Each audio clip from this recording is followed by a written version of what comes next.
Il est mal. Delphine Jubilard est introuvable depuis le 16 décembre 2020. La jeune femme a disparu à Cagnac-les-Mines dans le Tarn et n'a donné aucun signe de vie depuis. Les recherches se poursuivent mais aucun indice n'a permis de découvrir ce qui a pu lui arriver. L'infirmière de 33 ans souhaitait divorcer et elle avait fait la rencontre d'un homme surnommé l'amant de Montauban.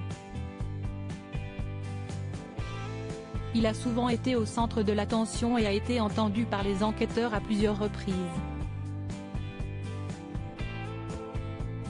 À l'occasion de la sortie de son nouveau livre, Renan Folgoas, reporté au Parisien, s'est confié dans les colonnes de Femmes Actuelles ce jeudi 17 mars. Il est le seul à avoir pu rencontrer l'homme en question.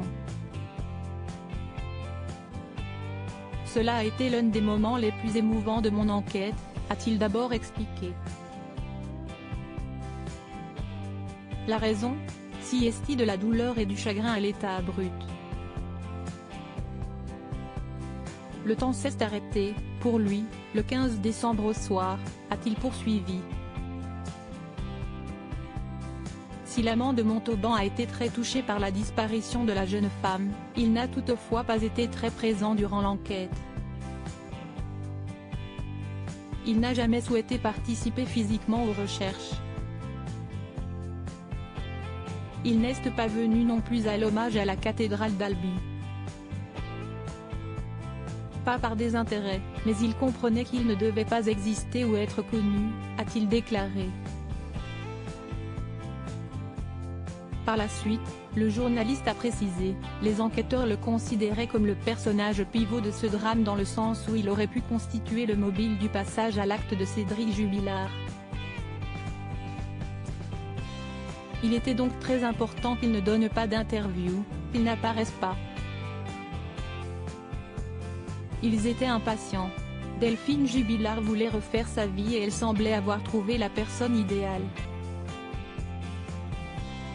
Face aux journalistes, l'amant a enchaîné les confidences et notamment le fait qu'il est dévasté depuis la disparition de la jeune femme.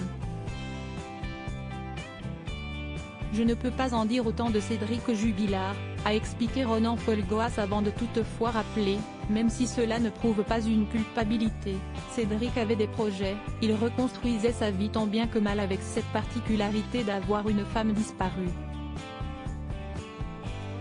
Selon les propos de Renan Folgoas, cette disparition a été un drame absolu pour cet amant.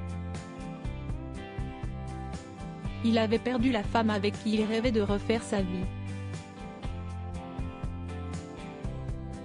Ils avaient un projet de vie commune, qui devait commencer dès le début de l'année 2021. Des projets que l'amant de Montauban n'a pas hésité à évoquer. Il me raconte qu'il y avait cette envie future de s'établir dans une ferme, près d'Albi, avec pourquoi pas un poulailler. Il y avait la notion de famille recomposée qui apparaissait dans leurs conversations, ils s'étaient présentés les enfants par visio. Les fondations étaient posées, a-t-il indiqué. Pour rappel, le journal du dimanche a récemment révélé que Delphine Jubilard et son amant avaient fait une commande pour fêter la rupture de ce dernier.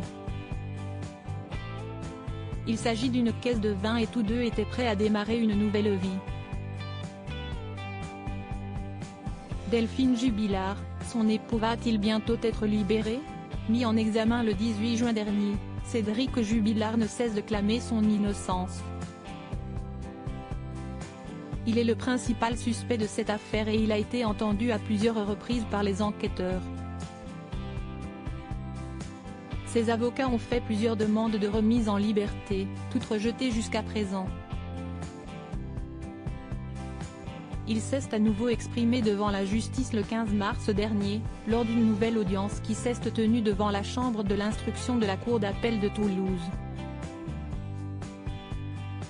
La décision concernant une possible remise en liberté a été mise en délibéré pour le 22 mars prochain.